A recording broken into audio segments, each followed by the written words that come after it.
while ago, or this morning rather, I was called to an old friend. I had a hard time finding her. Many of you remember Miss Morris downtown. Brother Ruddle just visited there a while ago. She's been unconscious for several days, and she's just calling all the time. And when I got in there, she's calling my name. When I went in and said, "Billy's a good boy," said he had a hard time, said I wanted to see him before I go. And she'd wait just a minute and say, "Have you ever seen him yet? I want to see Billy." In a few minutes, she spoke to her husband that was gone on, 40, 50 years ago. Talked to him and began to talk to her loved ones. You know what that means? That it's just near the gate. And isn't that strange? Even blind as she can be, she's in a world of darkness. She's 90 years old, right at 90, about 89 something. And now, yet her eyes is so close to the other side that she can see the objects on the other side and can't see them on this side. Did you ever think of that? Watch a loved one when they come down at the end of the road. Watch them. Old Brother Bosworth, an old associate of mine, I rushed down to Florida to see him, meeting I about 2 years ago when he was dying, nearly 80-something, 84, I believe. He'd just come from Africa with me on a meeting. There lay this godly old man in a little corner. I walked in. His little arms reached out for me, an old veteran of about 70 years of preaching. And I got him in my arms like that, and I screamed, my Father, the chariots of Israel and the horsemen thereof."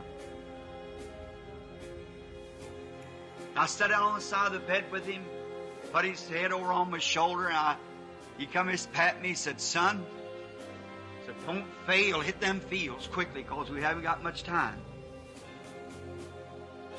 I said, "Do you realize you're going?" He said, "Yes, I'm going just pretty soon." He said, "I want to tell you something, Brother Branham. This is the happiest time of all my life." And I said, "Why would you say that, Brother Bosworth, and you're dying?"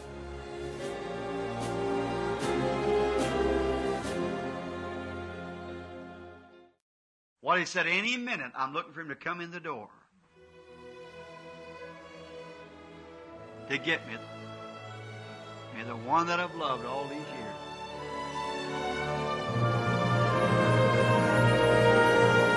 What a friend we have in Jesus, all our sins and griefs to bear. What a privilege to carry everything to God in prayer. Oh, what peace we often forfeit. Oh, what needless pain we bear. All because we do not carry everything to God in prayer.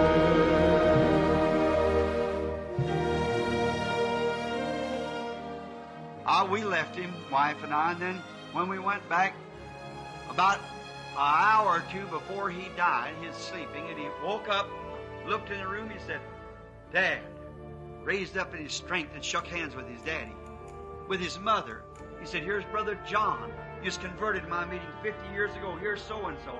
Shook hands with his converts that had been gone for years and years. What happens then? I think that we don't realize just what this is all about.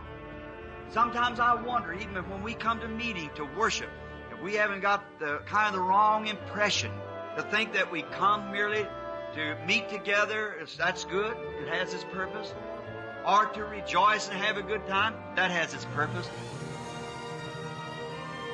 But we're in a preparation. We're preparing for something.